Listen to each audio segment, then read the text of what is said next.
Elle avait passé sa journée à chercher une image du 35 Grande Rue. Elle voulait voir à quoi ressemblait le magasin. Elle avait trouvé une carte postale colorisée, prise au carrefour depuis la rue Grolier. Devant la vitrine, il y a 3 femmes, 2 adultes et une petite fille. Elle semble captivée par la vitrine du 35. Ce n'était pas encore le palais du vêtement. Les Lévy n'étaient pas encore là. Les Juifs n'étaient que de passage, et ils possédaient tous les magasins de vêtements. Ces 2 phrases contradictoires et illogiques lui avaient été dites par un type qui l'avait observée et interrogée tandis qu'elle prenait des photographies du même coin de rue. L'immeuble de droite n'avait quasiment pas changé.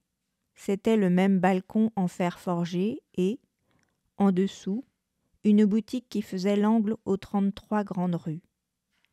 Cela semblait être une quincaillerie. Elle avait été remplacée par une autre boutique, comme toutes les quincailleries qui avaient disparu. L'immeuble du 35 avait, quant à lui, subi de gros changements. C'était très curieux. Elle ne se l'expliquait pas. On pouvait ne pas le reconnaître et croire être ailleurs, au mauvais endroit. Quelqu'un avait posté une carte postale du 35 et la poste avait apposé un tampon à 15h30, le 21 octobre. De quelle année ? Sandrine observait sur la photo les vêtements de la multitude de personnages qui vaquaient dans la rue et elle n'était pas capable d'en préciser une époque. Il y avait beaucoup de femmes dans la rue, avait-elle observé. Aujourd'hui, il n'y avait plus personne. Au retour, dans l'autre sens, elle avait pris une autre photo pour imiter l'autre carte postale. Il y avait un type qui l'observait, collé contre une vitrine. Heureusement, elle ne l'avait vu qu'au moment du montage où elle avait associé les 2 immeubles et cherché à faire disparaître les gens des images. Celui-là, elle l'avait laissé. Il rajoutait de l'inquiétude à ces rues vides, quelque chose qui voulait dire l'effacement, les fantômes du 6 et du 35, la culpabilité peut-être.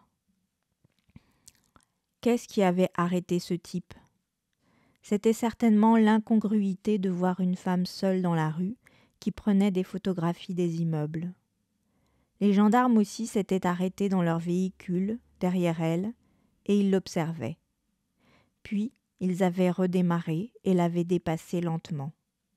Ses clés dépassaient et pendaient de sa poche. Elle tenait son appareil photo à la main.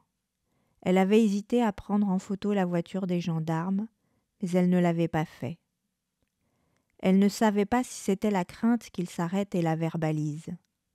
Ce n'était pourtant pas interdit de prendre des photographies dans la rue.